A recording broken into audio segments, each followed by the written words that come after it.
जय राम जय जय राम श्री राम जय राम जय जय राम श्री राम जय राम जय जय राम श्री राम जय राम जय जय राम श्री राम जय राम जय जय राम श्री राम जय राम जय जय राम श्री राम जय राम राम राम राम राम राम राम राम राम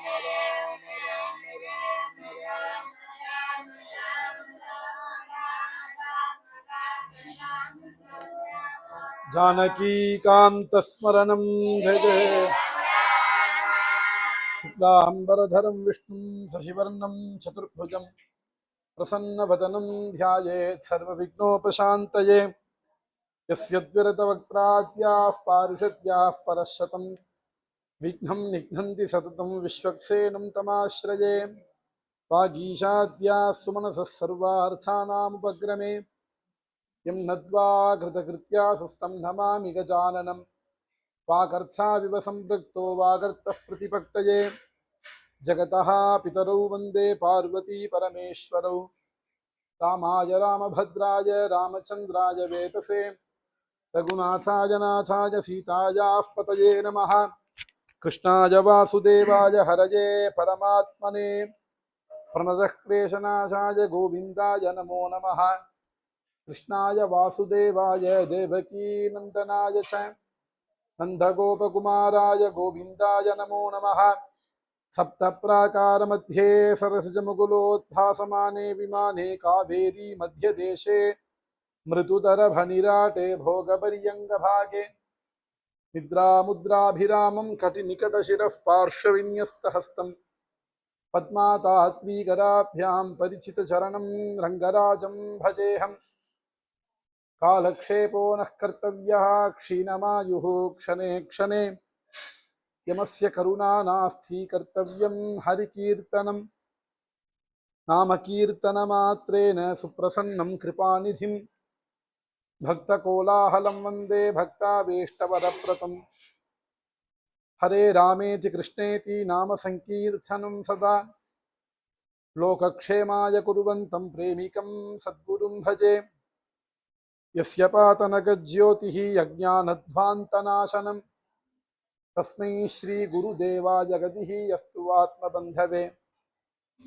बुद्धिर्बलं यशोधैर्यं निर्भयत्वमरोहता अजाढ्यं वाक्पटुत्वं च हनुमत्स्मरणात् भवेत् गोपिका जीवनस्मरणं गोविन्द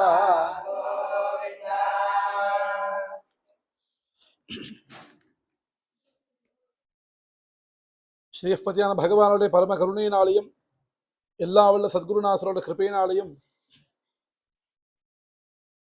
ஒவ்வொரு நாளும் நமக்கு சுதினமாகவே அமைஞ்சின்றிருக்கு. சுதினம்னு சொன்னா எதை வச்சு நம்ம சுதினம்னு சொல்றது அப்படின்னு கேட்டா, நம்மளோட ஒவ்வொரு நாளையும் நம்மளோட கர்மானுஷ்டானங்களை யதாவிதியா ஸ்ரத்தையா பண்ணணும்,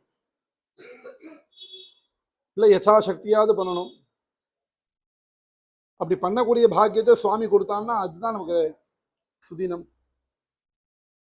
அதுலேயும் நித்தியம் நித்தியம் பகவத்குணத்தை சொல்லக்கூடிய பாக்கியமோ கேட்கக்கூடிய பாக்கியமோ கிடைக்கிறதுன்னா அது ரொம்ப சுதினம். அது ரொம்ப துர்லபமும் கூட. ஏன்னா பகவத்குணத்தை கேட்கணும்னு ஆரம்பிச்சாலே முதல்ல தூக்கம் தான் வரும். பகவத்குணங்கள்லாம் கேட்க ஆரம்பிச்சா தூக்கம் வந்துவிடும்.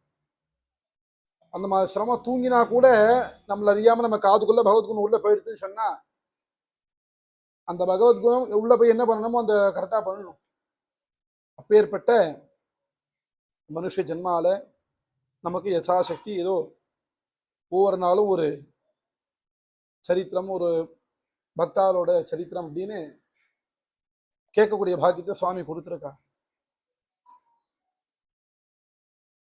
ஸ்ரீஸ்பதியான பகவானுடைய அவதாரமாகவே சொல்லப்பட்ட வியாசாச்சாரியால் மகாபாரதம் பண்ணினா,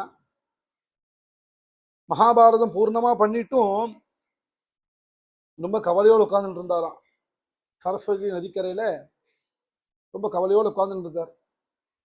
இவர் கவலையோடு இருக்கிறதுக்கு காரணம் என்ன அப்படிங்கிறதுக்காக நாரத சுவாமி வந்து, என்ன சுவாமி நீங்க ஏன் கவலையா இருக்கீங்க அப்படின்னு கேட்கறதுக்கு கேட்டா,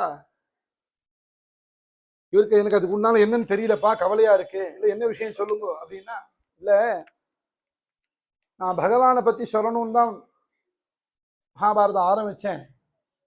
அந்த மகாபாரதத்துல கடைசியில் தான் பகவானோட சரித்திரம் தான் சொல்லப்படுறது. எனக்கு பகவானை மாத்திரமே சொல்லணும் அப்படின்றதுக்காக ஒரு பாகவத புராணம் பண்ணினார், ஸ்ரீமத் பாகவத புராணம். நான் பாகவதத்திலையும் பார்த்தோம்னு சொன்னா தசமஸ்கந்தத்துல தான் கிருஷ்ணனை பத்தி வருது. அங்கேருந்து தான் கிருஷ்ணாவதாரம் தொடங்குறது. அதுக்கு முன்னாடி இந்த மகாபாரதத்துல என்ன சொன்னாரோ அதே சரித்தான் திரும்ப சொல்லிட்டு வர்றார். எடுத்தோடனே பீஷ்ம ஸ்துதி, குந்தி ஸ்துதி அதெல்லாம் பண்ணி, அப்போ சிருஷ்டி பிரகரணம், பக்த சரித்திரம் தான் சொல்லிட்டு 9 ஸ்கந்தம் முடிஞ்சு போயிடுது. தசமஸ்கந்தம் ஆரம்பிக்கிறது தான் இவர் கிருஷ்ண வைபவமே வருது. இந்த இடத்துல நம்ம வந்து கிருஷ்ண வைபவத்தை பத்தி இப்படி இவ்வளோ நேரம் கழிச்சு சொல்றோமே அப்படின்னு யோசிச்சுட்டு, நம்ம கிருஷ்ணவர்ண கிருஷ்ணனோட குணத்தை மாத்திரம் எப்படியாவது சொல்லணும் சம்பூர்ணமா அப்படின்றதுக்கு யோசிச்சுன்றதாரா. அப்படி யோசிச்சுட்டு கூடிய சந்தர்ப்பத்துலதான் பின்னாடி வந்த ஒரு பக்தர் வெறும் கிருஷ்ணருடைய குணத்தை மாத்திரமே வச்சுட்டு ஒரு காவியம் பண்ணினார். அப்படியாக சொல்லப்படுறது. இந்த பகவத் குணத்தை, பாகவதத்தை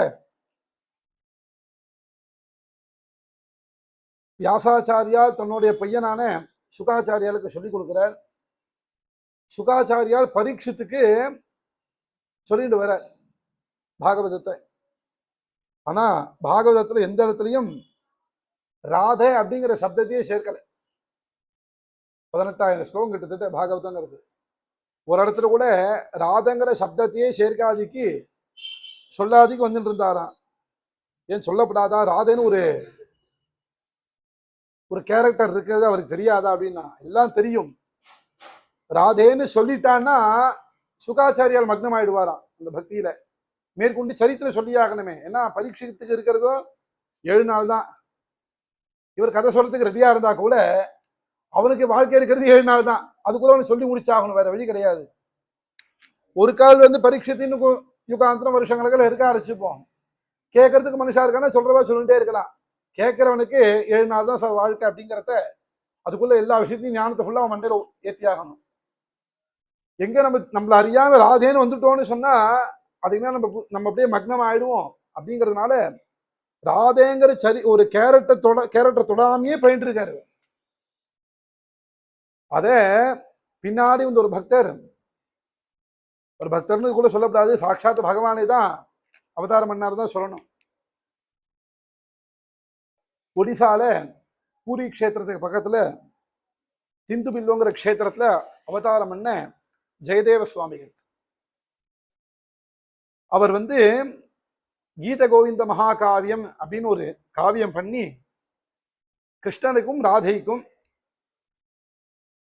அவ 2 பேரும் அவ வாழ்க்கையில எப்படி இருந்தா, இவா 2 பேரும் எப்படி கல்யாணம் பண்ணிட்டா, ராதைக்கும் கிருஷ்ணருக்கும் என்ன சண்டை இருந்தது, எதனால பிரிஞ்சு போனா, எப்படி சேர்ந்தா அப்படிங்கிறத ரொம்ப அழகா ஒரு காவியமா பண்ணியிருக்கார். காவியம்னு சொன்னா நமக்குலாம் முதல்ல ஞாபகம் வருது வால்மீகி ராமாயணம் தான் வரும். இந்த வால்மீகி ராமாயணத்துக்கு அப்புறம் ரொம்ப பிரசித்தமா இருக்கு அப்படின்னு சொன்னா, இன்னி வரைக்கும் எல்லாரும் அனுஷ்டானம் பண்ணிட்டு இருக்கான்னு சொன்னா அது கீத கோவிந்த மகாகாவியம். அத இங்க இருக்கக்கூடிய பெரியவாள்லாம் அஷ்டபதி அப்படின்னு முதல்ல அஷ்டபதிங்கிறத அவர் தான் ஆரம்பிச்சார். ஜெயதேவ சுவாமிகள் தான் ஆரம்பிச்சார். அதுக்கப்புறம் நிறைய அஷ்டபதி வந்துருத்து. ராம அஷ்டபதி வந்துருத்து, கீத காங்கேயம் இருக்கு, சிவா விஷயம்.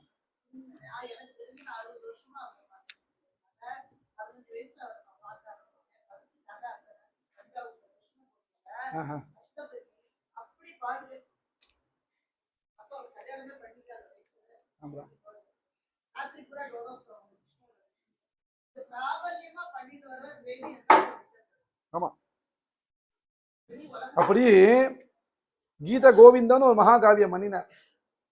அந்த பிரபு அவருடைய சரித்திரத்தை யதாசக்தி அது எனக்கு தெரிஞ்சதை சொல்றேன். ஒரு சமயம் ஒடிசால பூரி கஷேத்திரத்திலேருந்து ஒரு 50 கிலோமீட்டர் உள்ள தள்ளி இந்துபில்வங்கிற ஒரு கிராமம். இந்த க்ஷேத்திரத்துல ஒரு தம்பதிகள் கல்யாணம் பண்ணிட்டு ரொம்ப காலத்துக்கு குழந்தையே இல்லாம இருந்தா. ரொம்ப நாளைக்கு குழந்தையே இல்லாம பகவானை பூஜை பண்ணிட்டு இப்படி இருந்தா. இந்த ஜெகநாதன்ட்ட பிரார்த்தனை பண்ணிட்டா, எங்களுக்கு குழந்தையே இல்லையே, ஒரு வம்சத்தை கொடுக்கப்படாதா அப்படின்னு. அந்த தம்பதியில அம்மா அந்த ஸ்திரீ பிரார்த்தனை பண்ணிக்க பகவான் அந்த பொம்மநாட்டிகிட்ட அந்த அம்மாட்ட சொல்றா, உனக்கு உண்டான பிரார்த்தனையை நான் பூர்த்தி பண்ணி வைக்கிறேன் அப்படின்னு சொல்றேன். உடனே அந்த விஷயத்த இந்த புருஷர்கிட்ட போய் சொல்றா, ஆத்துக்காரி ஒரு பிரார்த்தனை பண்ணிட்டாப்பா, இந்த பிரார்த்தனை நிறைவேற்றி வைக்கிறேன் சுவா அப்படின்னு சொல்றாரு. உடனே இவருக்கு தூக்கம் கலையிறது. கனவுல கலைஞ்ச உடனே ஆத்துக்காரி எழுப்பி கேட்கிறார், சுவாமி வந்தார் கனவுல, பிரார்த்தனை பண்ணிட்ட விஷயத்த நடத்தி கொடுக்குறேன்னு சொல்லிட்டார். ஆனா நீ என்ன பிரார்த்தனை பண்ணிட்டேன்னு அவர் என்கிட்ட சொல்லல. நீ என்ன பிரார்த்தனை பண்ணிட்டேன்னு சொல்லல அப்படின்னா, இது மாதிரி நான் சுவாமிகிட்ட என்ன நான் கேட்க போறேன், திரும்ப நமக்கு ஒரு குழந்தை வேணும்னு தான் கேட்க போறேன் அப்படின்னு. உடனே இவருக்கு ஒரு க்ஷணம் என்ன ஆயிடுதா, நல்லா சுவாமியே கனவுல வந்திருக்கார், அவர்கிட்ட மோட்சத்தையும் கேட்டிருக்கலாம், இவ போய் இப்படி புத்திர பாக்கியத்தை கேட்டிருக்கா அப்படின்னு ஒரு க்ஷணம் நினைச்சுட்டாளா. அப்புறம் இல்ல சுவாமி சங்கல்பம் பண்ணிட்டான்னா காரணம் இல்லாம இருக்காதுன்னு நினைச்சுட்டு திரும்ப அவர் கனவுல வர. கனவுல ஆத்துக்காரர் என்ன நினைச்சு, இந்த விஷயத்த நான் அவனுக்கு நடத்தி கொடுக்குறேன் அப்படின்னு சொல்லி அவளுக்கு ஒரு குழந்தை பிறக்கிறது இந்த ஜெகநாதனோட அனுகிரகத்தினால். அந்த குழந்தைக்கு ஜெயதேவன் பேர் வைக்கிறார். பேர் வச்சது மாத்திரம் இல்ல, ரொம்ப பரம ஞானியா இருக்கார் இவர். அனுஷ்டானத்துல அவ்வளோ பக்தி ஸ்ரத்த உள்ளவரா இருக்கார். நித்தியகர்மா அனுஷ்டானம் பண்ணிட்டு இருக்கார். அவரோட ஜெயதேவ சுவாமிகளோட பரம்பரையை சொல்லும் போது பார்த்தா, அவளோட பூர்வீகர்கள் எல்லாம் யாகயக்கியம் பண்ண பரம்பரை அப்படின்னே சொல்லப்படுறது. யாகயக்கியம் பண்ண பரம்பரையில வந்தவர்னு சொல்லப்படுறது. அப்பேற்பட்ட ஒரு குடும்பத்துல ஜெயதேவ சுவாமிகள் சின்ன வயசுலயே உபநயன சம்ஸ்காரங்கள்லாம் பண்ணிட்டு வேதாத்தியனமும் பண்ணி கர்மானுஷ்டானத்தோட ஆச்சார நியமத்தோடு இருந்துட்டு இருக்கார். அப்படி இருக்கக்கூடிய அதே சமயத்துல என்ன ஆறுது அப்படின்னா, அதே கிராமத்துல தேவசர்மா அப்படின்னு ஒரு பிராமணர், அவருக்கும் கல்யாணம் ஆகி ரொம்ப நாளா குழந்தையே இல்லை. அவர் போய் ஜெகநாதன்கிட்ட பிரார்த்தனை பண்ணிக்கிறார், எனக்கு குழந்தை பிறந்ததுன்னா முதல் குழந்தைய உனக்கு நான் சமர்ப்பிச்சு விடுறேன் அப்படின்னு. இவர் அப்படிதான் பிரார்த்தனை பண்ணிக்கிறாரு தவிர என்ன குழந்தைன்னு பிரார்த்தனை பண்ணிக்கல. இவர் பிரார்த்தனை பண்ணிட்டார். என்ன ஆச்சுன்னா, சுவாமியோட அனுகிரகத்தில் அவருக்கும் குழந்தை பிறந்தது. ஆனா பொன் குழந்தையா பிறந்துடுது. பிறந்த குழந்தை பொன் குழந்தையா பிறந்துடுது.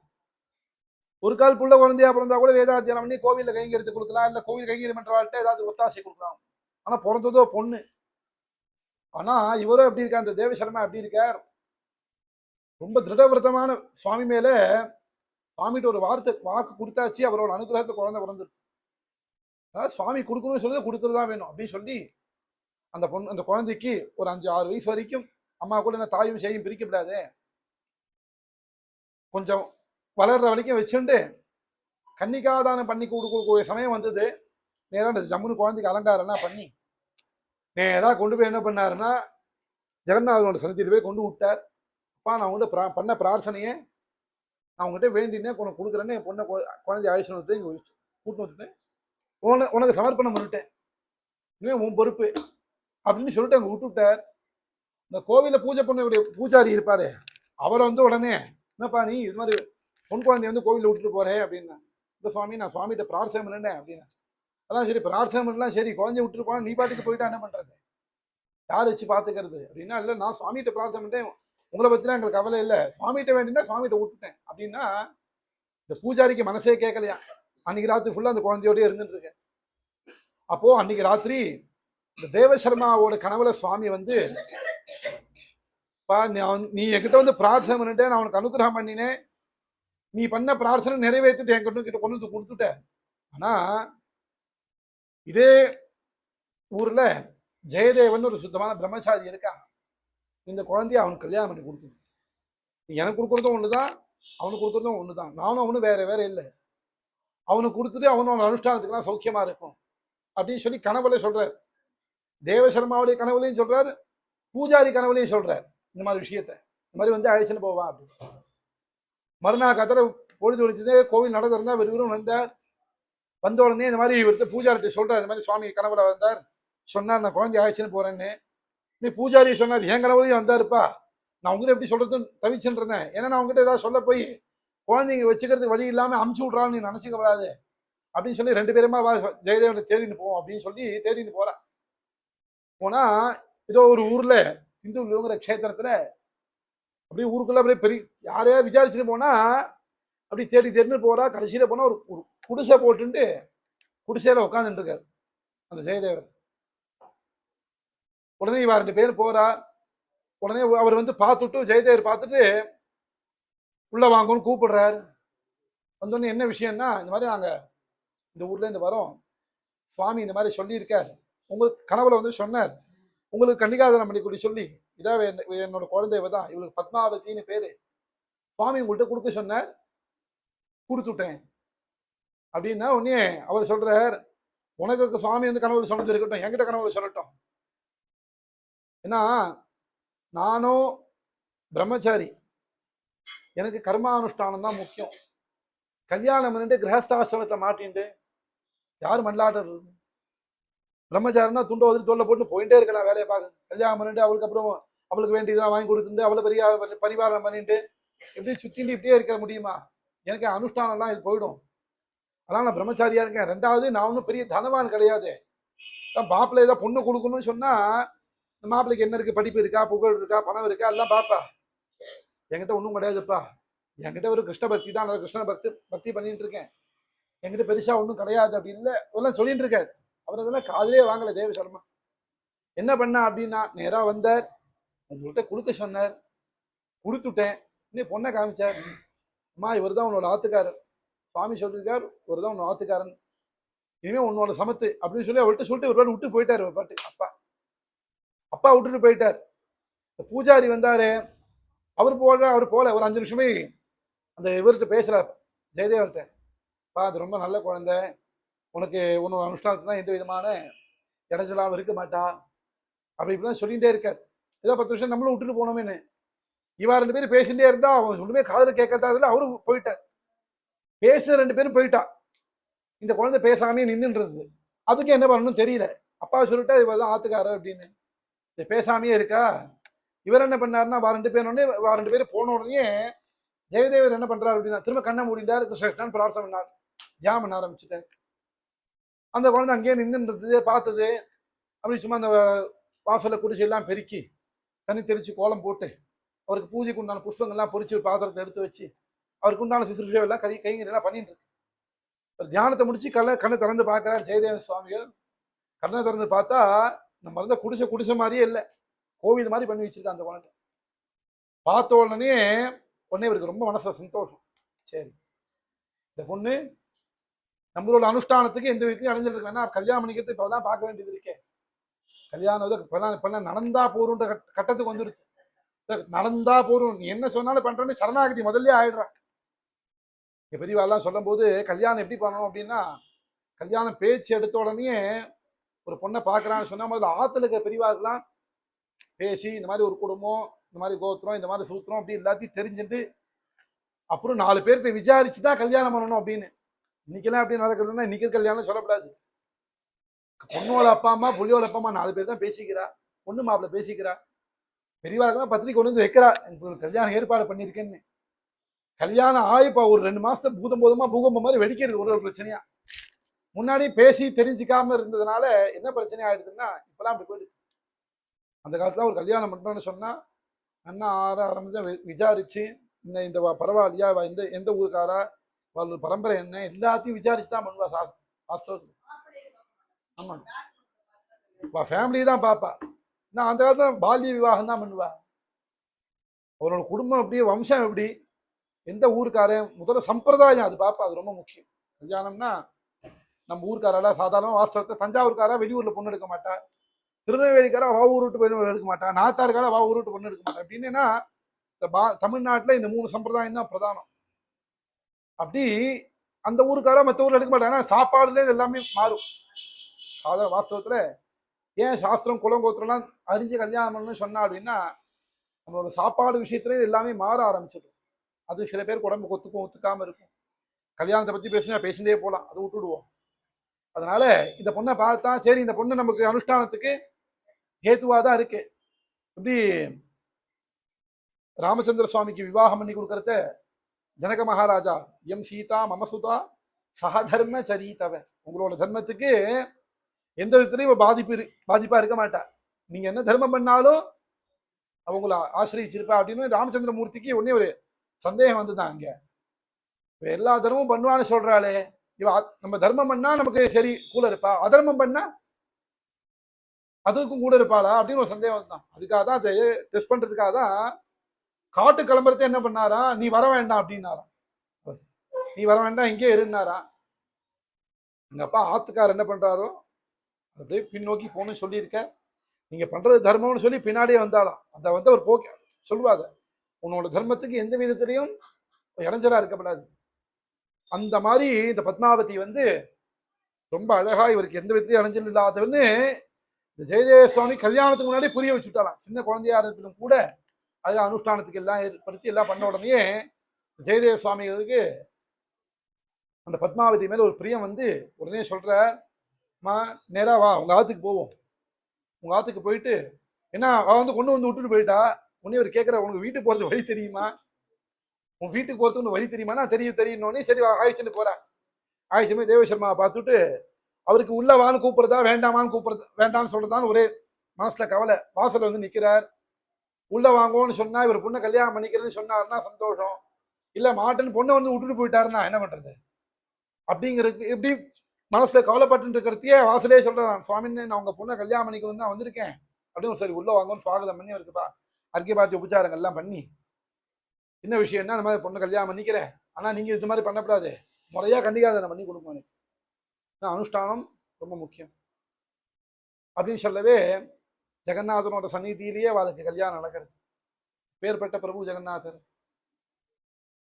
இன்னைக்கும் நம்ம பாரத தேசத்துல ஒரு கோவில்ல ஒரு நாளைக்கு நைவேத்தியம் ஜாஸ்தியா நடக்கிறதுன்னு சொன்னா அது பூரி ஜெகநாதருக்கு தான். ஒரு நாளைக்கு 5600 கிலோ அரிசியினால பண்ண நைவேத்தியத்தை சுவாமிக்கு கொடுக்கறா. அது பண்ணக்கூடிய விஷயம் எப்படி இருக்குன்னா அனாயாசமா இருக்கு. ஏதோ கேஸ்ல பத்த வைக்கிறா, இண்டக்ஷன் அடுப்புலாம் கிடையாது, விறகடுப்பு தான். விறகடுப்புல மண் பாத்திரத்தினால உண்டான பாத்திரம் தான், மண் பாத்திரத்துல சமைச்சு காவடி கட்டுற மாதிரி தூக்கின்னு போவா நைவேத்தியத்தை. தூக்கின்னு போய் சுவாமி முன்னாடி வச்சு ஒரு 80 அடி ரூம், பெரிய ரூம் வச்சு பெருசா சுவாமி எல்லாத்தையும் நைவேத்தியங்கள்லாம் அடுக்கி ஸ்கிரீனை போட்டு சுவாமி சந்நிதி திறந்து நைவேத்தியம் மாத்திரம் ஒரு 1/2 மணி நேரம் ஜம்முன்னு அப்படிலாம் பண்ணி வந்தவா எல்லாருக்கும் அன்னதானம் எல்லாம் கொடுத்துட்டு இருக்கான். இன்னைக்கு பாரத தேசத்துல அப்படி நடக்கும், நித்தியம் நடக்கிறது. அது ரொம்ப பெரிய விஷயம். அது மாத்திரமானா இந்த சுவாமியோட ரதோத்சவம் தான் சொன்ன ரதோத்சவம். நம்ம எப்படி தமிழ்நாட்டில் வந்து தேர்னா திருவாரூர் அப்படின்னு சொல்றோமே, அந்த மாதிரி பாரத தேசத்துல ரதோத்சவம்னு சொன்னா ஜெகநாதனோட ரதோத்சவம் தான். சுவாமி வரக்கூடிய தேர் வரக்கூடிய வீதியே 200 அடி, 10க்கு 10 இல்ல, 200 அடி வீதி. வீதியில லட்சோபிலட்ச ஜனங்கள் நாம சங்கீர்த்தனம் பண்ணிட்டு பஜனை பண்ணிட்டு முன்னாடி பெருக்கி அந்த ஊர்ல இருக்கக்கூடிய ராஜா அந்த வம்சத்துல வந்தவா, இன்னைக்கு அந்த தேசத்தை ஆளக்கூடியவா சுவாமி வரக்கூடிய வீதியை பெருக்கிண்டு சுவாமி கோவில்ல இருந்து சமுத்திரக்கார வரையும் ஒரு 2 கிலோமீட்டர் கிட்டத்தட்ட அப்படி வந்துட்டு போவார். இது கண்கொள்ளா காட்சியா இருக்கும். சுவாமின்னா அவர் தான். ஆனா எப்படி இருப்பாருன்னா கை கால்லாம் பாதியா இருக்கும். மரத்தினால உண்டான மூர்த்தி இல்லையா, தாரு ரூபோ முராரிஹி, மரத்தினால உண்டான மூர்த்தி. நான் எப்பேற்பட்ட பிரபுன்னா எல்லாருக்கும் அனுகிரகத்தை வாரி வாரி கொடுக்கக்கூடிய பிரபு. அப்பேற்பட்ட பிரபுவோட சந்நிதியில இந்த பத்மாவதிக்கும் ஜெயதேவ சுவாமிக்கும் விவாகம் நடந்தது. கல்யாணமாகி அப்படி இல்லறத்துல இருந்துட்டே இருக்கார். இவரோ கிருஷ்ண பக்தியில ரொம்ப ஸ்ரத்த உள்ளவர். இவர் என்ன பண்றாருன்னா கிருஷ்ணர்கிட்ட பிரார்த்தனை அப்படியே ஜெகநாதனை பிரார்த்தனை பண்ணிக்கிறார். பா ஜெகநாதா, நான் இவ்வளவு நாள் பிரம்மச்சாரியா இருந்தேன், இப்போ நான் கிரகஸ்தன் ஆயிட்டேன். நீ எப்படி மகாலட்சுமியோட சேர்ந்து இருக்கியோ அந்த மாதிரி எனக்கும் இருக்கா, எந்த விதத்திலையும் இருக்கணும் அப்படின்னு பிரார்த்தனை பண்ணிட்டு கீத கோவிந்த மகாகாவியத்தை எழுதுற. மேகைஹி மேதுரமம்பரம் வனபுவஹா ஷ்யாமாஹா தமாலத்ருமைஹி நக்தம் பீருஹு வயம் த்வமேவ ததிமம் ராதே கிருஹம் பிராபய இத்தம் நந்தநிதேசதச்சலிதயः பிரத்யத்வகுஞ்சத்ருவம் ராதா மாதவயோः ஜயந்தி யமுனா கூலே ரஹः கேடயः. இந்த கீத கோவிந்த மகாகாவியங்கிறதே கிருஷ்ணனுக்கும் ராதைக்கும் உள்ள அவளோட அந்யோன்யத்தையும் அவள் பேர் பேசாம இருந்ததையும் அந்த விரக தாபத்தையும் ராச லீலையையும் சுவாமிக்கு எப்படி விவாகம் ஆச்சுங்கிற ஒரு பெரிய விஷயத்த அழகா கொண்டு வந்து முடிச்சிருப்பார். அதுல சொல்லும் போதே கிருஷ்ணன் வந்து காட்டுல கிருஷ்ணனோட ராதை வந்து 2 வயசு பெரியவலாம். கிருஷ்ணனை வந்து இவா 2 பேருக்கு நடுவில் ஒரு சண்டையை வந்து ஒரு தோழி தான் வந்து சகியை வந்து 2 பேரும் சேர்த்து வைக்கிறா அப்படின்னு அந்த சரித்திரம் வருது. நான் பெரியவாள்லாம் சொல்லும் போது எப்படி சொல்லுவா அப்படின்னா, ஜீவாத்மாவும் பரமாத்மாவும் ஐக்கியமாறதுக்கு நடுவில் குருநாதன் ஒருத்தர் தேவை. இந்த குருநாதன் இல்லைன்னா ஜீவாத்மா பரமாத்மா ஐக்கியம் ஆகாது. அந்த குருநாதனா தான் அங்க சகி வந்தா அப்படிங்கிற மாதிரி சொல்லப்பட்டிருக்கு. கிருஷ்ணன் வந்து ரொம்ப சின்ன குழந்தையா இருக்கானா, அந்த சின்ன குழந்தையா இருக்கக்கூடிய கிருஷ்ணனே அவ ஆத்திரவே கொண்டு விட்டுன்னு சொல்லி ராதகையில புடிச்சு கொடுத்தாரா. மேகைஹி மேதுரமம்பரம் வனபுவஹா ஷ்யாமாஹா தமாலத்ருமைஹி நக்தம் பீருஹு அயம் த்வமேவ ததிமம் ராதே கிருஹம் பிராபய இத்தம் நந்தநிதேசதச்சலிதயः பிரத்யத்வகுஞ்சத்ருவம் ராதா மாதவயோः ஜயந்தி யமுனா கூலே ரஹः கேடயः. இப்படியாக இந்த கீத கோவிந்த மகாகாவிய ஆரம்பிக்கிறது. ஆரம்பிச்சு முதல்ல அதுல வந்து கீத கோவிந்த மகாகாவியத்துல 12 சர்க்கம், 24 அஷ்டபதி, 8 சரணங்களாக கீர்த்தனை பண்ணியிருக்கா, பாட்டு பாடியிருக்கா. அந்த 8 சரணமும் பார்த்தோம் அப்படின்னா ரொம்ப அழகா, ரொம்பவும் அவர் ஜெயதேவ சுவாமிகள் வேதம் சாஸ்திரங்கள்லாம் வாசிச்சிருக்காங்கிறதுக்கு யார் பிரமாணம்னா அவர் எழுதிக்கூடிய பதம் தான் பிரமாணம். நிறைய வேத சப்தத்தெல்லாம் கொண்டு வந்து அதில் சாகித்யமா கொண்டு வந்து உள்ள நுழைச்சிருப்பார். அது உள்ள ரொம்ப டெப்த்ல போனாதான் தெரிய வரும். மேலோட்டமா பார்த்தா சம்ஸ்கிருதம் மாதிரி இருக்கும், உள்ள அப்படி போக போக போக தான் அதுக்கு உண்டான வேதத்தோட வாக்கியங்கள்லாம் கூட அங்கங்க இருக்கு. ரொம்ப அழகா ஒரு 24 கீர்த்தனம் பண்ணியிருக்கார். அதுல முதல் 2 அஷ்டபதி வந்து சுவாமிக்கு மங்களாசாசனம் தான். அதை பாடுறதையுமே எப்படி பாடுறாரு அப்படின்னா, ஜய ஜகதீஷ ஹரே ஹரே முகுந்தா பிரளய பயோதி ஜலே ஹரே முகுந்தா திருதவானசி வேதம் விஹித வஹித்ர சரித்ரம் அகேதம் கேசவாத்ருத மீன ஷரீரா ஜயா ஜெகதீஷ ஹரே. இவருக்கு ஜெயதேவன் பேரு. ஜெயதேவன்னாலே பிறக்கிறதே வெற்றியோட பிறந்தவன் வச்சுக்கலாம், தேவர்களே வெற்றி கொண்டவன் வச்சுக்கலாம். இவர் பாடுறது எப்படி இருக்குன்னா, ஜயா ஜெகதீஷ ஹரே, ஜெகநாதன் மேல ரொம்பவும் பக்தியோடையும் சுவாமியோட தசாவதார வைபவத்தை ரொம்ப அழகா பாடுறார். மங்களாசாசனம் சொல்லுவா, அழகா 10 அவதாரமும் பாடி, இந்த 10 அவதாரத்திலே சுவாமி எதுக்காக அவதாரம் பண்ணினார் அப்படிங்கிற சரித்திரம் தான். இதேதான் பின்னாடி வந்த நாராயண தீர்த்தரும்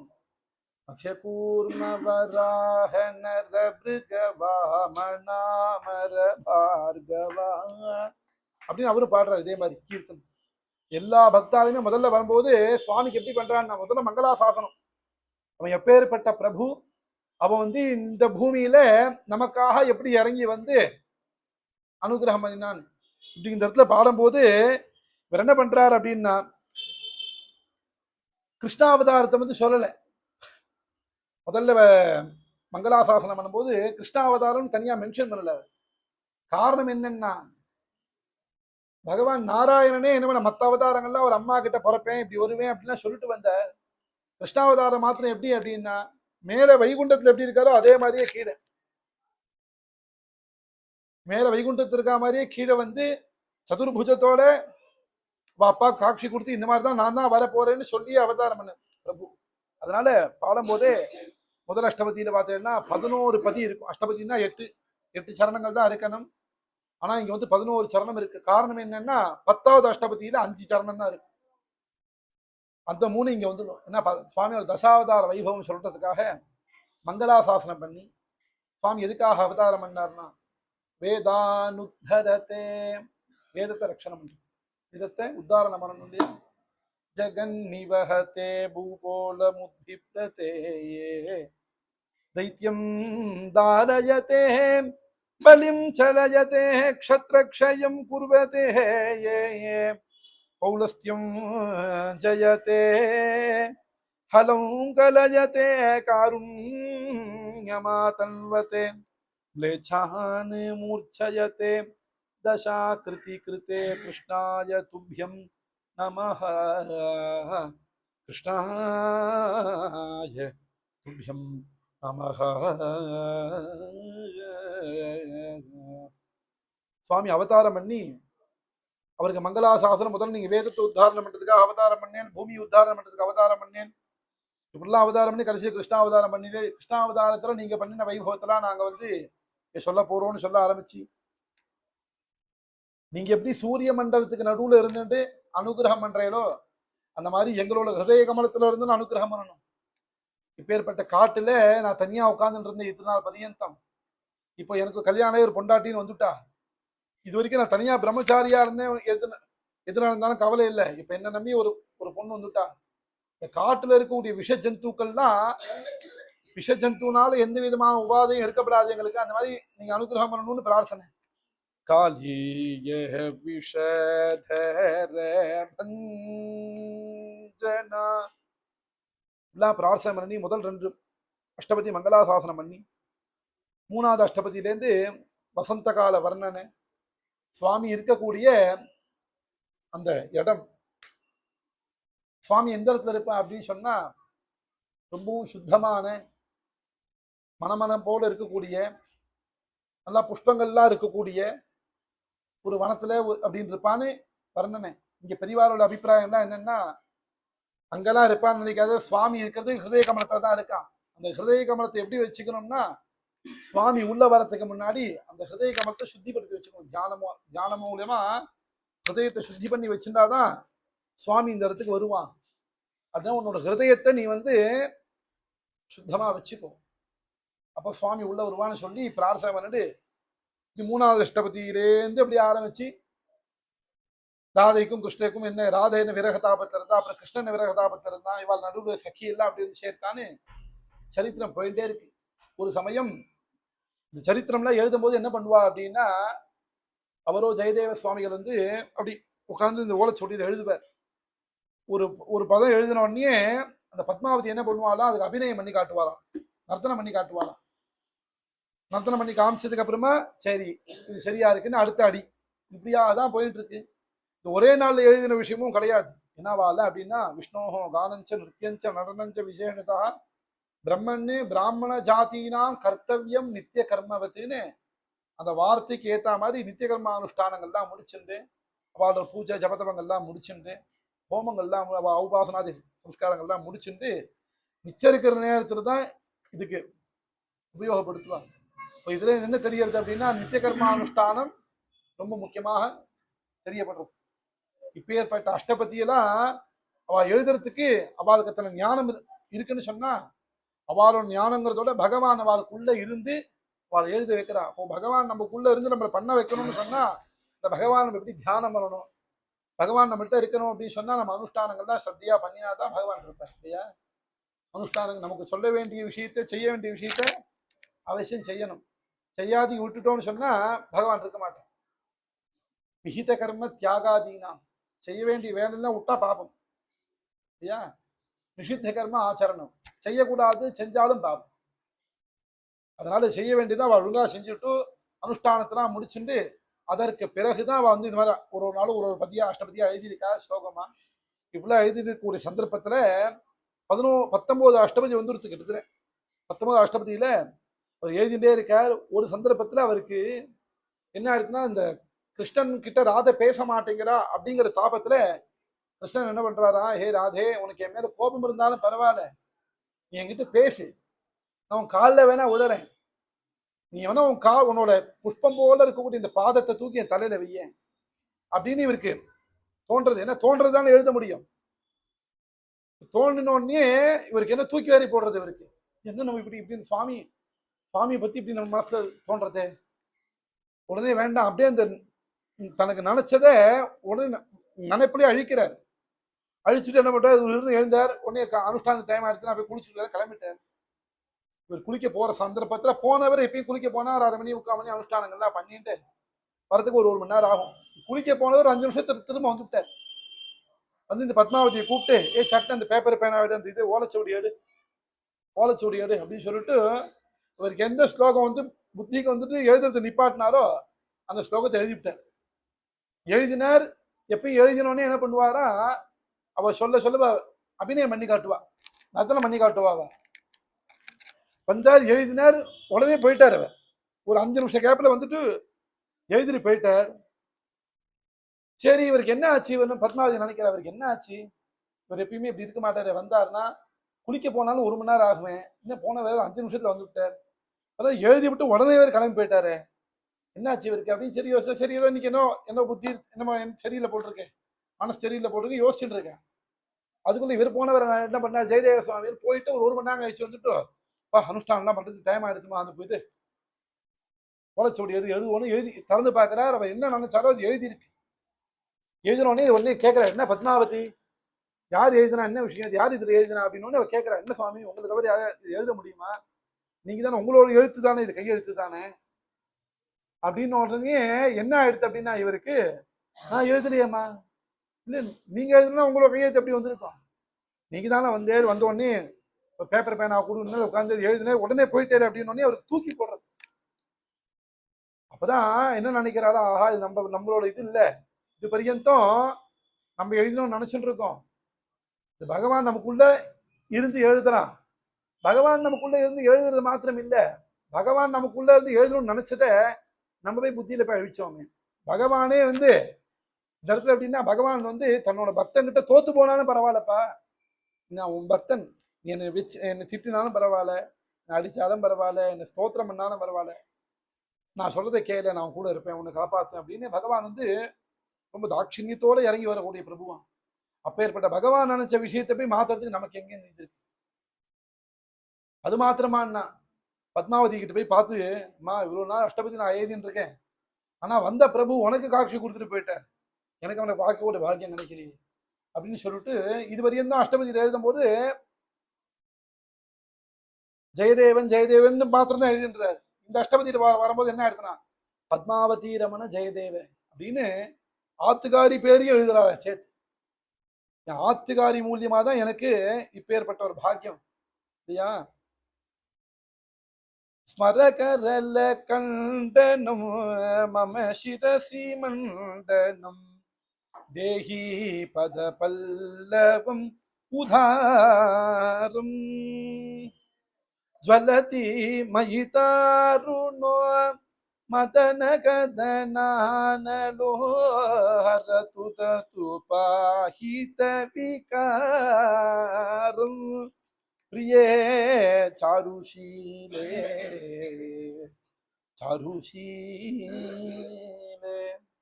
சுவாமியே எங்க கூப்பிடுற மாதிரி, பிரியே சாருஷீலே என்கிட்ட பேசேம்மா, பதசியத்தி கிஞ்சி தப்பி, உன்னோட வாயை திறந்து என்கிட்ட பேசேம்மா, என் மேல என்ன கோபம் இருந்தாலும் பரவாயில்ல, என்கிட்ட பேசேம்மா, உன் கோபம் போகணுமா, நான் உன் காலில் விழுறேம்மா, இல்லை உன் காலை தூக்கி தலையில வச்சுக்கோ அப்படின்னு சுவாமியே இறங்கி வந்தார் அப்படிங்கிற மாதிரி இந்த சரித்திரம் அமையிறது. இதெல்லாம் பார்த்துட்டு பின்னாடி ஒரு முத்திரை எழுதும் போது, ஜெயது பத்மாவதி ரமண ஜெயதேவ கவி பாரதி பனிதம் இதி கீதம் பத்மாவதியோட ஆத்துக்காராகிய ஜெயதேவன் இந்த சரித்திரத்தை இந்த இப்படி எழுதுறேன்னு சொல்லி எங்க ஆத்துக்காரிக்கு வந்து ஒரு அனுகிரகம். எங்க ஆத்துக்காரி வந்து சுவாமியை பார்த்து அவ மூலியமா எனக்கு இப்படி கிடைச்சது அப்படின்னு சொல்லி ரொம்ப வசதியா இந்த அஷ்டபதி 19 அஷ்டபதி மேற்கொண்டு சுவாமிக்கு வந்து இப்படி விவாகங்கள்லாம் ஆச்சு அப்படிங்கிறத அந்த சரித்திரங்கள்லாம் 24 அஷ்டபதி பூர்த்தி பண்ணி முடிச்சா என்ன அப்படின்னா, அவர் இருக்கக்கூடிய அந்த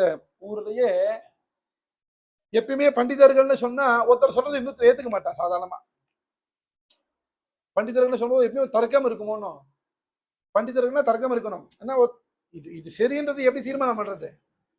பாமரன்ட்ட சொல்லி பாமரன்ட்ட சொன்னா படிக்காதவன் பொறுத்த வரைக்கும் என்ன பண்ணுவான்னா, சுவாமி நீங்க சொல்றது சரிதான், நம்ம செய்ய விஷயத்த இது வந்து சுவாமி ஏத்துக்கணும், சுவாமி ஏத்துட்டாரு, இது மத்தவாலாம் ஒத்துக்கணுமே பிராமணாலாம். ஏன்னா அவ இருந்த ஊர்ல எப்படி இருந்தான், திந்து பில்வ கஷேத்திரங்கிறதே வந்து சக பண்டித சமூக சேவியம்.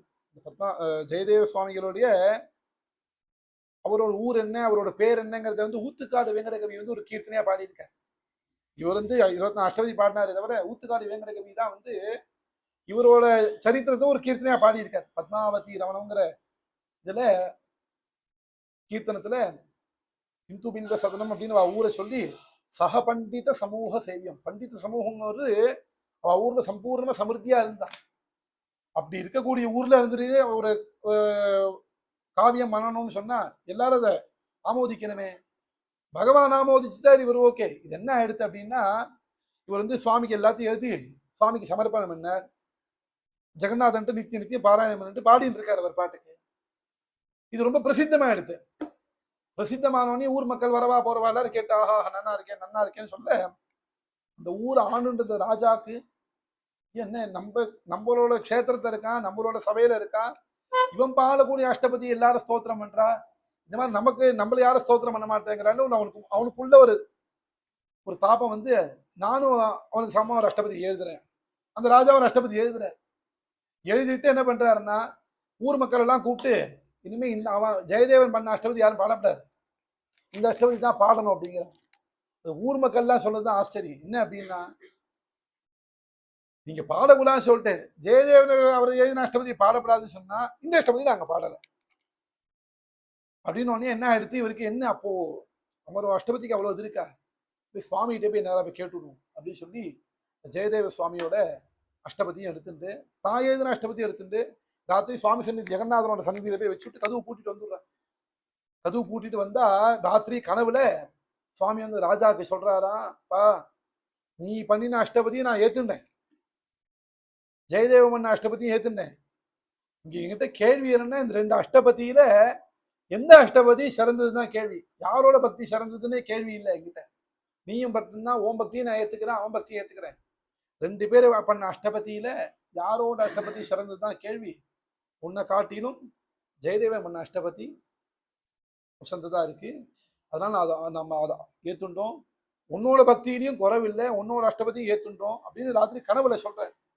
கனவுல சொன்னா உடனே இவர் என்ன பண்ண, கனவுல சொல்லிட்டானே சரி சுவாமி நம்மளோட ஏத்துட்டாருன்னு மறுநாள் எல்லார்ட்டையும் சொல்லுவான்னு பார்த்தா ராஜா அந்த விஷயத்தை சொல்லவே இல்லை.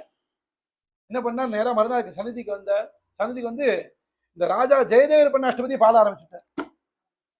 உடனே ஊர் மக்களுக்கெல்லாம் வந்து ஒரு இது என்ன, இவர் வந்து யாரோடது வந்து பெருசுங்கிறதுக்கா வெச்சம், ஆனா இப்ப பாட்டு இது பாடிட்டு இருக்காருன்னா அங்க சுவாமியா அசரீதியா சொன்னாரா, இந்த மாதிரி நேற்று நம்ம வந்து மாதிரி ராஜாவோட கனவுல சொன்னோம், ஜெயதேவ சுவாமியோட அஷ்டபதியை நம்ம இது பண்ணிட்டு இருக்கோம், அதை அங்கீகரிச்சிருக்கோம், இவரோட பக்தியிலையும் எந்தவித குறைபாடும் கிடையாது, அதுவும் நம்ம ஏத்துட்டு இருக்கோம். இருப்பினும் 2த்துலயும் எது வசந்ததுன்னு கேட்டா ஜெயதேவரோடது தான் அப்படிங்கிறாங்க சுவாமி அசரீதியா சொன்னான்னு ஒரு இது. இதே இடத்துல ஒரு சின்ன மாற்றம் இருக்கு. சுவாமி சந்நிதியில போய் 2 பேரும் அஷ்டபதி புஸ்தகத்தை அந்த ஓலைச்சொடி வச்சுட்டு வந்த உடனே என்ன ஆயிடுத்தான், ராத்திரின்னு இந்த ராஜாக்கு பயம் வந்து ஒரு கால் நாளைக்கு இந்த சுவாமி வந்து அந்த அஷ்டபதியை ஏத்துட்டாருன்னா என்ன பண்றதுன்னு சொல்லி ராத்திரியோட கோவில்லாம் மூடினதுக்கு அப்புறம் ராஜா மாத்திரம் உள்ள போய் கோவிலை திறந்து அந்த ஜெயதேவர் பண்ண அஷ்டபதியை கொண்டு கோவில் குளத்துல தூக்கி போட்டுட்டார். அந்த ஓலைச்சூடியை தூக்கி போட்டு நடையை அடைச்சிட்டு வந்துட்டார். கார்த்தால வந்து நடையை திறந்து பார்த்தா இவர் எந்த ஓலைச்சூடியை நதியில குளத்துல தூக்கி போட்டாரோ அந்த ஓலைச்சூடியை சுவாமி தன்னோட சிரசுல வச்சுட்டு இருந்தாராம். அதை பார்த்தே சுவாமி இதை அங்கீகரிச்சிட்டார் அப்படின்னு இப்படி ஒரு இந்த சுவாமி அங்கீகரிச்சாததுக்கு 2-3 விதமா பெரியவாள்லாம் சொல்லுவாங்க. இப்பேற்பட்ட அஷ்டபதி எழுதின பிரபு, இது ஒரு கீத கோவிந்த மகாகாவியம்னு வேதத்துக்கு இத்திஹாச புராணத்துக்கு துல்லியமான ஒரு கிரந்தம் இது. இதை பாராயணம் பண்ணினாலே வேத பாராயணம் பண்ண பலன் கிடைக்கும். இதை பாராயணம் பண்ணினாலே, ஏன்னா இதுல ஒரு அஷ்டபதிக்கு ஒரு பலஸ்ருதி இருக்கு. சில பேருக்குலாம் உடம்பு முடியலன்னு சொன்னா 19வது அஷ்டபதி பாட சொல்லுவாங்க. மிருத்யுஞ்சய அஷ்டபதினே பேர். 19வது அஷ்டபதி வந்து பாடினான்னு சொன்னா அதுக்கு வந்து மிருத்யுஞ்சய அஷ்டபதினே பேர். பாடினான்னா அவள் உடம்பு சரியான அஷ்டபதி நித்தியம் அஷ்டபதி பாடுறவாள்லாம் உண்டு. அது வந்து 24 அஷ்டபதி 1 மணி நேரத்தை பாடுறவாள் உண்டு. 3 நாள் ஆகியும் பாடு முடிக்காம பாடிட்டு இருக்கவாள் உண்டு. அது நம்மளோட சௌரியத்துல தான் இருக்கு. இப்பேற்பட்ட அஷ்டபதியே இப்பேற்பட்ட ஒரு காவியத்தை எழுதி கொடுத்தவர் வந்து ஜெயதேவ சுவாமிகள். அந்த ஜெயதேவர் வந்து ஒரு அஷ்டபதி எழுதினாரே தவிர இப்ப நம்ம வந்து 24 அஷ்டபதின்னு பாடுறோம். ஆனா இதை வந்து நம்ம பாரத தேசம் ஃபுல்லா ஒரு சம்பிரதாயத்துக்குள்ள கொண்டு வந்தது யாருன்னு சொன்னா மருதானல்லூர் சத்குரு சுவாமிகள். போதேந்திராலும் ஸ்ரீதர் ஐயாவாலும் சித்தாந்தம் பண்ணின நாம சங்கீர்த்தனத்தை சித்தாந்தம் பண்ணினாவா. பகவன் நாமாவை சித்தாந்தம் பண்ணினா அவ பண்ண பகவன் நாம சித்தாந்தத்தை ஒரு வழிமுறை மாதிரி புஸ்தகம் மாதிரி இப்படிதான் பண்ணணும். முதல்ல தோடகமங்கலம் பாடணும், முதல்ல ஆர்த்திஹர ஸ்தோத்திரம் சொல்லணும், அப்புறம் தோடகமங்கலம் பாடணும், அப்புறம் குரு கீர்த்தனை பாடணும், அப்புறம் அவாவா இஷ்டத்துக்கு குரு அவாவாலோட இஷ்ட குருலாம் பாடுவா, அப்புறம் சந்துக்கள் சாதுக்கள் எல்லாத்தையும் பாடி அதுக்கு பிறகு நடுநாயகமா இந்த அஷ்டபதியை வச்சிருக்கா. இதுக்கப்புறம் பஞ்சபதி உண்டு. பத்ராஜர ராமதாசர், புரந்தரதாசர், கோபாலகிருஷ்ண பாரதி, சதாசிவ பிரம்மேந்திரா, தியாகராஜர் அப்படின்னு பின்னாடி எல்லாம் ஏற்படுத்தி இந்த அஷ்டபதிய நடுநாயகமா கொண்டு வந்து வச்சார். வழி ஏற்படுத்தி கொடுத்தவர் மருதானல்லூர் சத்குரு சுவாமிகள். ஏன் அப்படின்னா ஒரு ராதா கல்யாணம்னு சொன்னா இந்த அஷ்டபதி இல்லாதிக்கு பாட முடியாது. அப்படிங்கிற ஒரு பந்ததி ஏற்படுத்தி கொடுத்த பெரியவா. அவெல்லாம் ஏற்படுத்தி கொடுத்துருக்காருன்னா இந்த கீத கோவிந்தத்தை எழுதும்போது இந்த ஜெயதேவ சுவாமிகள் வந்து இப்ப நம்ம பாடக்கூடிய ராகத்தை தான் எழுதினாரா அப்படின்னு கேட்டா தெரியாது. அவ வந்து ஒடிசால இருந்தா, ஒடிசால அவ ஒரு மாதிரி பாடிட்டு இருக்கா. இன்னைக்குமே அவ இருக்கிற ஊர்ல அவ ஒரு மாதிரி பாடிட்டு இருக்கா. ஆனா நம்ம பாரத தேசத்துல தட்சிண பாரதத்துல இப்படி ஒரு சம்பிரதாயத்தை ஏற்படுத்தினக்கூடிய பெரியவாள்லாம் வந்து இந்தந்த அஷ்டபதியை இந்தந்த ராகத்துல பாடணும்னு அவ ஒரு வழிமுறை ஏற்படுத்தி வச்சா. அந்த வழிமுறையில இப்ப இன்னைக்கு இருக்கக்கூடிய பெரிய பாகவதாலாம் பாடிட்டு இருக்கா. அதுல சில பேர் வந்து சில அஷ்டபதி இந்த இடத்துல மாத்தி பாடலாம், இந்த ராகத்துல மாத்தி பாடலாம் அபிப்பிராயத்துல பாடுறா. ஆனா பெரியவாலாம் ஏற்படுத்த கொடுத்த வழி அப்படின்னா இந்த ராகம் இந்த அஷ்டபதிக்கு கரெக்டா பொருந்துறது, இந்த தாள பிரமாணத்தை பொருந்துறது, கால பிரமாணத்தை பொருந்துறது எல்லாத்தையும் அனுசரிச்சு பெரியவாலாம் எழுதி கொடுத்துருக்கா. அப்பேற்பட்ட அஷ்டபதியை நமக்கு கொடுத்தது யாருன்னு சொன்னா ஜெயதேவ சுவாமிகள். அந்த ஜெயதேவ சுவாமிகளுக்கு வந்து சுவாமியை அங்கீகரிச்சு அனுகிரகம் பண்ணி நான் உங்களுடைய கீத கோவிந்த காவியத்தை எழுத்துட்டோம் அப்படிங்கிறார். எழுதினதே சுவாமி தான். ஆனா என்ன பண்றாருன்னா பக்தனுக்காக இறங்கி வந்து உங்களோட கீத கோவிந்த காவியத்தை நாங்க ஏத்துட்டோம் அப்படின்னு அங்கீகரிச்சாருன்னு இந்த சரித்திரம். ஜெயதேவ சுவாமிகளோட சரித்திரம் ரொம்ப பெருசா இருக்கு. அதாவது 2-3 நாள் விஸ்தாரமா சொல்லலாம், அவ்வளவு விஷயம் இருக்கு. காலத்தை அனுசரிச்சு அண்ணா சின்ன சின்னதா சொல்லுங்க, ஒரு ஆரம்பமும் கடைசி மாத்திரம் சொல்லுங்கிற மாதிரி சொல்லியிருந்தேன். அதனால யதாசக்தி அடியனுக்கும் தெரிஞ்சதை ஜெயதேவ சுவாமிகளோட சரித்திரத்தை சொல்லி இந்த மாதிரி நமக்கு எல்லா தர்மத்தையும் பெரியவா தொத்து விதிச்சு கொடுத்துருக்காங்க. பஜனை சம்பிரதாயம்னு சொன்னா இப்படிதான் பஜனை பண்ணணும், பூஜைன்னா இப்படிதான் பூஜை பண்ணணும் அப்படின்னா பெரியவால விதிச்சு கொடுத்துருக்காங்க. இதெல்லாம் எதுக்காக பண்றதுன்னு கேட்டா நம்மளோட ஆத்ம சுத்தி ஆத்ம ஞானம் ஏற்படுறதுக்கு, நம்ம யாருன்னு நம்ம தெரிஞ்சுக்கிறதுக்கு தான் இது எல்லாமே. இதெல்லாம் பண்ண ஆரம்பிச்சோம்னா என்ன ஆகும்னா முதல்ல முக்கியமா மனசு அலப்பாயாம ஒரு இடத்த அடங்கிடும், ஒரு இடத்த நின்றுடும். மனசு ஒரு இடத்த நின்றுருக்குன்னு சொன்னா அப்புறம் என்னன்னா அதுக்கப்புறம் நீ யாருன்னு ஒண்ணு நீயே ஆத்ம விசாரம் பண்ண ஆரம்பிக்கலாம் இல்லையா. ஆத்ம விசாரம் பண்றதுங்கிறது நம்ம யாருன்னு நம்ம தெரிஞ்சுக்கணும். வேதத்தோட மூலமே அதான் நமக்கு சொல்றது. வேதம் வேதாந்தம் வேத பாஷ்யம் எல்லாம் வாசிச்சு கடைசியில உபனிஷத்துன்னு சொல்றது. நீ யாருன்னு முதல்ல தெரிஞ்சுக்கும். குருவைவாருணி வருணம் பிதரமுபசசார அதீஹி பகவோ பிரம்மேதி தஸ்மாயேதத்ரோ அன்னம் பிராணஞ்ச பிஸ்ரோத்தம் மனோவாசமிதி பகும்போவாச இப்படிதான் சொல்லிட்டு வருது. பிருகு மகரிஷி வந்து தன்னோட அப்பாவான வருண தேவத்தை போய் கேட்கிறார், பரபிரம்மம்னா என்ன? அவரு சொல்ல போய் தபஸ் பண்ணு அப்படி பதிலே சொல்ல போய் தபஸ் பண்ணுன்னு விட்டார். போய் தபஸ் பண்றாரு.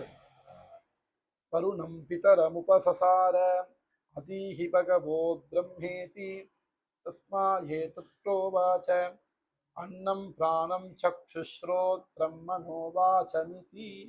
அதாவது தபஸ் பண்ணார், தபஸ் பண்ணிட்டு வந்தார், வந்துட்டு பிரம்மம்னு சொன்னா அன்னம் தான் அப்படின்ட்டார்.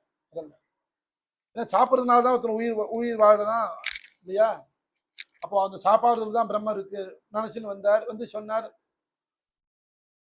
அன்னம் பிரம்மே திவ்ய ஜானாது. இல்லை சரி, அப்புறம் போனார், அதுக்கும் பதில் சொல்லல அவர். திரும்ப கொஞ்ச நாள் தபஸ் பண்ணார். அப்புறம் பிராணோ பிரம்மே, பிராணம் தான், அது இல்லை. மனோ பிரம்மே திவ்ய ஜானாது, மனசு தான், அதுவும் இல்லை. அப்புறம் இதெல்லாம் இல்லை, விஜயானம் தான் அப்படின்னு, புத்தி தான் பிரம்மம், அதுக்கும் பதில் சொல்லல. திரும்ப தபஸ் பண்ணிட்டே இருந்தார். கடைசியில ஆனந்தோ பிரம்மே திவ்ய ஜானாது, ஆனந்தம் தான் பிரம்மன்னு தெரிஞ்சுட்டா திரும்ப அப்பாட்ட கேள்வி கேட்க வரல. அது வரைக்கும் நான் போய் தபஸ் பண்ணேன், முதல்ல அண்ணன் தான் பிரம்மம்னு தெரிஞ்சுட்டேன் அப்படின்னா பதில் சொல்லணும். போய் திரும்ப தபஸ் பண்ணிட்டு வந்து திரும்ப மனோ பிரம்மே திவ்ய ஜானாது, பிராணம் தான் பிரம்மன்னு தெரிஞ்சுட்டேன், மனசு தான் பிரம்மன்னு தெரிஞ்சுட்டேன், புத்தி தான் பிரம்மன்னு தெரிஞ்சு 4 தடவை சொல்ல வந்தவர் 5வது எது பிரம்மம் தெரிஞ்சது அப்பாட்ட வரவே இல்லை. அவர் இதுக்கு சொல்ல வரேன்னா, நம்ம பண்ணக்கூடிய எல்லாமே ஆத்ம விசாரங்கள்லாம், நம்ம ஆத்ம விசாரம் பண்றதுக்கு இந்த மாதிரி வஸ்துக்கள்லாம் முக்கியமான சாதனமா இருக்கு. மனசு அடக்கிறதுக்கு இல்லையா, சமதவங்கள் இந்திரியத்தை அடக்கிறதுக்கு, மனசு அடக்கிறதுக்கெல்லாம் இந்த மாதிரி வஸ்துக்கள்லாம் ரொம்ப முக்கியமா இருக்கு. அதுல பகவத் குணம் நிறைய விஷயத்துல இருக்கு. அதுல பகவத் குணத்துல நேற்று நம்ம அஜாமிலோபாக்கியான சொன்னோம். அதே அஜாமிலோபாக்கியானத்துக்கு அப்புறமும் கூட விருத்ராசுர சம்வாதம்னு ஒன்று வருது. விருத்ராசுரன் ஒரு அசுரன் இருந்தான். அந்த அசுரனும் பகவானை குறிச்சு தபஸ் பண்ணி மோட்சத்தை அடைஞ்சான் அப்படின்லாம் சரித்திரம் இருக்கு. அந்த விருத்ராசுரங்கிறவனது 4 ஸ்தோத்திரம் நாராயண கவசம்னு விருத்ராசுர ஸ்துதி விருத்ர சதுஸ்லோகினே இருக்கு பாகவதத்துல. பகவன் நாமா எப்படி பகவன் நாமானால எப்படி கரையேற முடியும் அப்படின்றதுக்கு ஒரு சின்ன சரித்திரம் அது.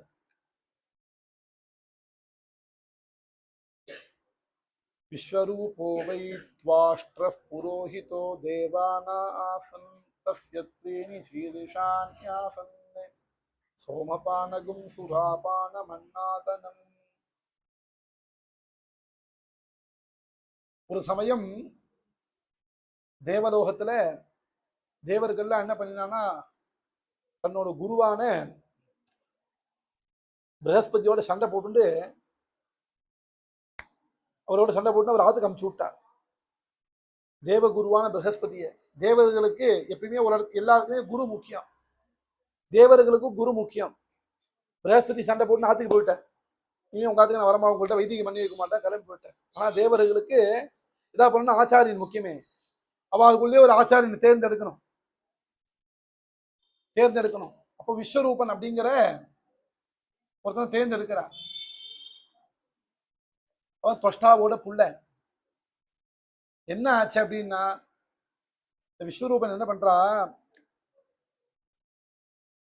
தேவர்களுக்கும் அசுரர்களுக்கும் ஒரு சகோதரி இருக்கா. அந்த சகோதரியோட புள்ள இவன். தேவாசுரா 2 பேரும் இவருக்கு வந்து மாமா ஸ்தானம் அப்படி இருக்கா. அப்படி இருக்கக்கூடிய சந்தர்ப்பத்துல என்ன ஆச்சு அப்படின்னா, இந்த விஸ்வரூபன் என்ன பண்றான், யாராவது ஹோமம் பண்ணினா அந்த ஹோமத்தை கொண்டு போய் தேவருக்கு கொடுக்கணும். தேவர்கள் தானே நம்ம கொடுக்கக்கூடிய ஆகுதி தானே அவளுக்கு ஆகாரம். யாராவது ஹோமம் பண்ணா என்ன பண்றான், தேவருக்கு கொடுக்குறானா, தேவர்களுக்கு தெரியாம அசுரர்களுக்கும் கொடுக்குறானா. அவனுக்கு 3 தலை.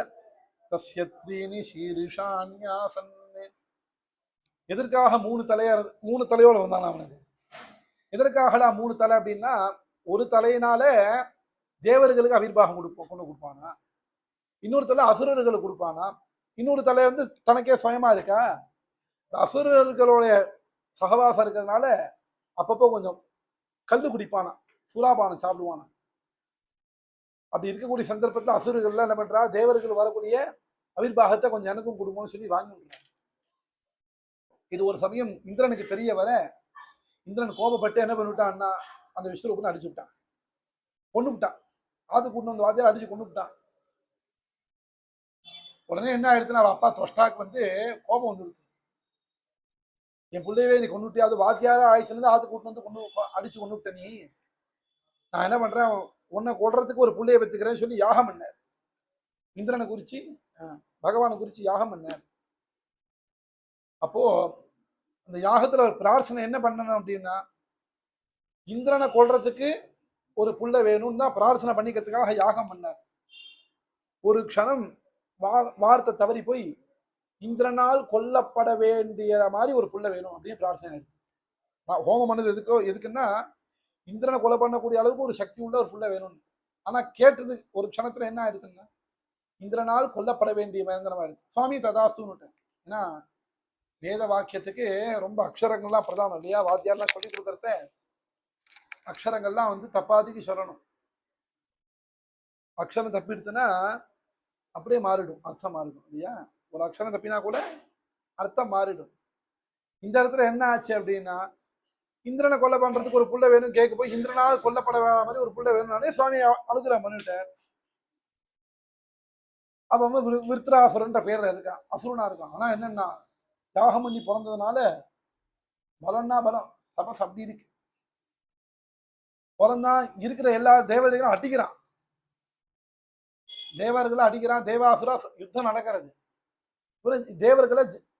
தேவர்களால இந்த விருத்ராசுரனை ஜெயிக்கவே முடியல. உடனே என்ன பண்ணாரு இந்த இந்திரன் பகவான்கிட்ட போய் ஸ்தோத்திரம் பண்ணார். சுவாமின்னு இந்த மாதிரி எங்களுக்குள்ள சண்டை இப்படி நடந்துட்டே இருக்கு, உங்களுக்கு தெரியாதா? பார்த்துட்டு இருக்கேன். எங்க ஆளெல்லாம் போட்டு அடிக்கிறான், தேவர்கள்லாம் போட்டு அடிக்கிறான்.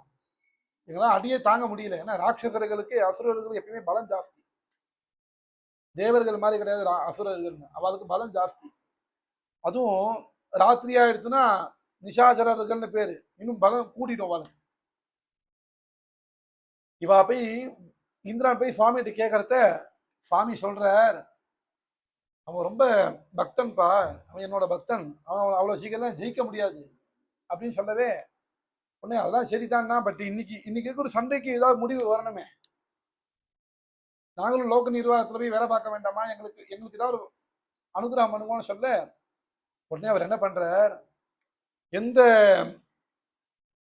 ஆயுதத்தினாலும் அவனை ஜெயிக்க முடியாது, நான் சொல்லக்கூடிய ஆயுதத்தை கொண்டு போனா அவனை ஜெயிச்சு விடலாம் அப்படின்னு. உடனே என்ன அப்படின்னா நேரா போ, இமய மலைக்கு அடிவாரத்துக்கு போ, அங்க ஒரு முனிவர் உட்கார்ந்து தபஸ் பண்ணிட்டு இருப்பார், அவருக்கு ததீச்சின்னு பேரு.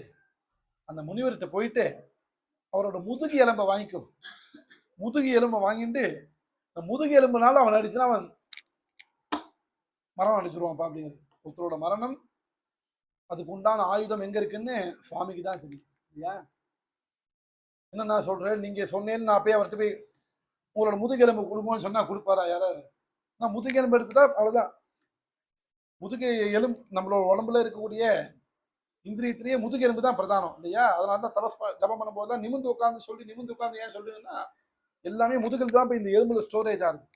நம்ம ஜபம்னா சந்தியாதெல்லாம் பண்றது நிமிந்து உட்காந்து ஏன் பண்ணணும், காயத்ரி ஜபம் பண்றது அப்படின்னு சொன்னா நம்ம தபஸ்லாம் முதுகுல போய் ஸ்டோரேஜ் ஆகிடும்.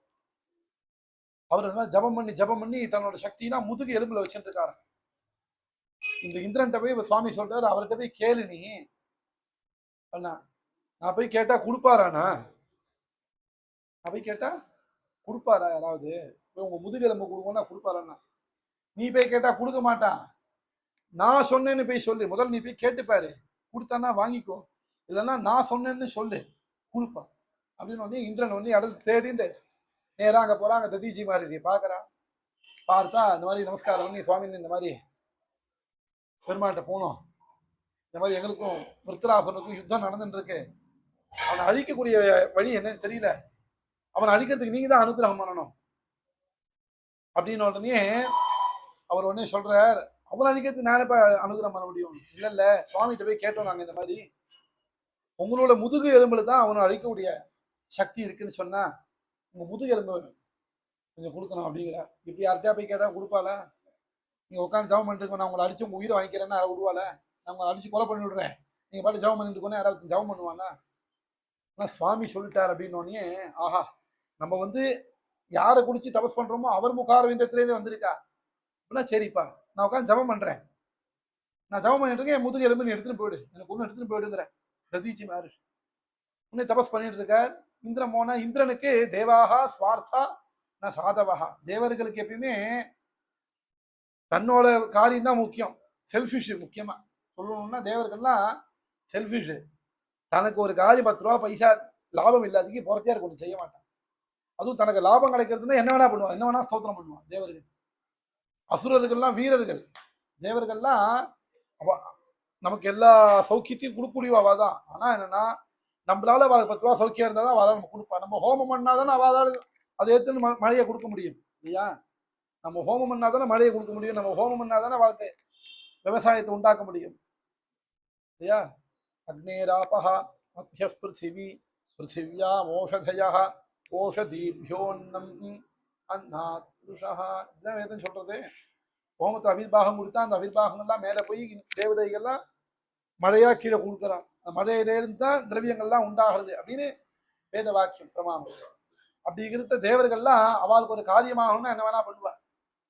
ததீச்சி மாதிரி சரின்னு சொன்ன உடனே அவர் தபஸ் பண்ணிட்டு இருக்கார். இவர் போனா நேரா முதுக போய் அடிச்சு அவரோட எலும்பை வாங்கி விட்டார். எலும்பை வாங்கிட்டு உடனே சண்டைக்கு போறான். உன்னை அடிக்கிறதுக்கு வந்துட்டான் வாட அப்படின்னு சண்டைக்கு போயிட்டான். அவனே இந்திரன் போறான்.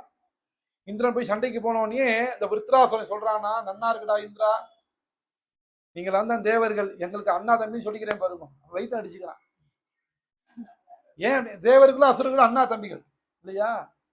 எல்லாம் பெரியப்பா என்ன சொல்றது, அப்பா ஒண்ணு அம்மா வேற, திதி அதிதிக்கு பிறந்தவர். இவங்கெல்லாம் அண்ணா தம்பி சொல்றது வெக்கமா இருக்குடா. என்ன அடிக்கிறதுக்கு ஒரு ஒரு ஒரு ஒரு பிராமணன் வந்து ஜபம் பண்ணிட்டு இருந்தான். அவனை கொண்டு அவனோட எலும்பு எடுத்துன்னு வந்து என்னை போய் ஜெயிக்கணும்னு நினைக்கிறீ, இப்படி ஜெயிச்சுதான் நீ வந்து உன்னோட பதவியை காப்பாத்திக்கிறமா அப்படின்னு வாயில வந்தபடி கேட்கிறான் அசுரன். அவன் தான் காதலியே வாங்குறேன். ஏன்னா அவனுக்கு வந்து அவனோட சீட்ல உட்காந்து ஆகணும், அவனோட பொசிஷன்ல உட்காந்து ஆகணும்ன்றதுக்காக.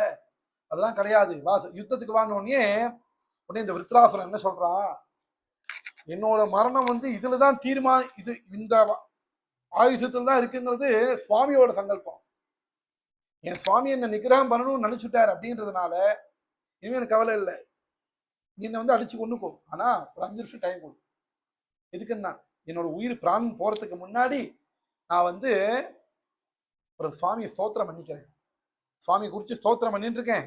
அந்த சந்தர்ப்பத்தை அடிச்சுடும், இந்த ஆயுதத்தை மேல போட்டுடும், என்னை நிகிரகம் பண்ணிக்கோ. என்ன சுவாமி அனுகிரகம் இல்லாம ஒரு புள்ள கூட உன்னால இது பண்ண முடியாது, சிருஷ்டிக்க முடியாது, பண்ண முடியாது. சுவாமி நினைச்சானா சின்ன புல்லுலேருந்தே சம்மாரம் பண்ணி விடுவார். பெரிய கத்திக்கலாம் வேண்டாம், சின்ன புல்லு இருந்தா போதும் ஆளை முடிச்சு விட்டுருவார். சுவாமி சங்கல்பம். என் பிரபு நினைச்சுட்டான் என்ன நிகிரகம் பண்ணணும், என் பிரபு நினைச்சுட்டான். அது உன்னோட மூலியமா நடக்கிறது. அதுக்கு அந்த ததீச்சி மகரிஷி ஒரு சாதனம். அந்த ததீச்சி மகரிஷிக்கு மோட்சத்தை கொடுத்து அவரோட முதுகு எலும்பு உங்ககிட்ட கொடுத்து, அதான் வஜ்ராயுதமா இன்னைக்கு வச்சுருக்கான் இந்திரன்.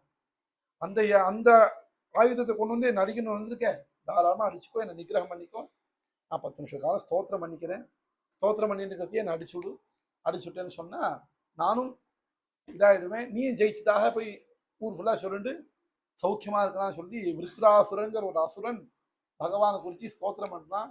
ஸ்ரீமத் பாகவதத்துல விருத்ர சதுஸ்லோகினே இருக்கு. நாராயண கவச்சங்கள்லாம் சொல்லி ஸ்தோத்திரம் பண்ணக்கூடிய சந்தர்ப்பத்துல அந்த விருத்ராசுரனை அடிச்சு அவனுக்கு ஒண்ணு இந்திரன் வந்து ஜெயத்தை அடைஞ்சானா, வெற்றி அடைஞ்சானா. அடைஞ்சு திரும்ப பழையபடி தன்னோட பொசிஷன்ல போய் உட்காந்துட்டு கோச்சின்னு போன வாத்தியாரை திரும்ப கூட்ட நமஸ்காரம் பண்ணி மன்னிச்சிருங்கோ, நாங்கள் ஏதோ தப்பா பேசிவிட்டோம் உங்கள்கிட்ட, ஏதோ உங்களை அமைச்சதுனால வேற ஒருத்தனை வாத்தியாரை கூட்டு வந்தோம், அவர்கிட்ட மரியாதையா இருக்கணும், அவரை அடிச்சே கொண்டு விட்டோம். அதனால என்ன ஆச்சு அப்படின்னா, அதனால ஒரு பெரிய யுத்தமே நடந்து அதுக்காக இன்னொரு பிராமணனை கொன்னேன், அந்த யுத்தத்தை ஜெயிக்கிறதுக்கு இன்னொரு பிராமணனை கொன்னேன். அவங்ககிட்ட இருந்து போய் அஸ்திரத்தை வாங்கிட்டு சத்ருவான அசுரங்கிட்ட கேட்கக்கூடாத பேச்செல்லாம் கேட்டேன். ஒரு வழியா இந்த பொசிஷன்ல வந்து உட்காந்துருக்கேன் சுவாமின்னு. இனிமே நாங்க இந்த தப்பு பண்ண மாட்டோம், வாத்தியாரே இனிமே கோச்சிக்க மாட்டோம், வாத்தியார்ட்ட கோச்சிக்க மாட்டோம், அதனால நாங்க பண்ண தப்புன்னு மன்னிச்சுட்டு மன்னிப்பு கேட்டு வாத்தியார் ஆத்து கூட்டு வந்துட்டு சௌக்கியமா இருந்தானா. இப்படியாக விருத்ராசுர சம்வாதம்னே ஒரு அழகா பெரிய ஸ்லோகமா இருக்கு. குழந்தையில இருக்கனா உங்களுக்கு புரியுற மாதிரி சின்னதா சொல்லியிருக்கு. புரியாது பகவான ஸ்தோத்திரம் பண்ணி அடையலான்றதுக்கு எத்தனையோ பக்தா எல்லாம் இருக்கா. அதை நேற்றைக்கு நம்ம பார்த்தது அஜாமிலன்னு ஒருத்தரை பார்த்தோம். இன்றைய தினம் விருத்ரன் அப்படிங்கிற ஒரு அசுரன் அவன் வந்து பகவானை குறிச்சு ஸ்தோத்திரம் பண்ணி பகவானை போய் அடைஞ்சான் அப்படிங்கிறத பார்த்தோம். நாளைக்கு வேற ஏதாவது ஒரு பக்த சரித்திரமும் பகவத்குணம் வேற யாராவது சொன்ன மாதிரி பார்த்துட்டு இது பண்ணிப்போம். எல்லாரும் ஒரு 5 நிமிஷ காலம் நாராயண நாமா சொல்லி பூர்த்தி பண்ணிப்போம். நாராயண நாராயண நாராயண நாராயண நாராயண நாராயண நாராயண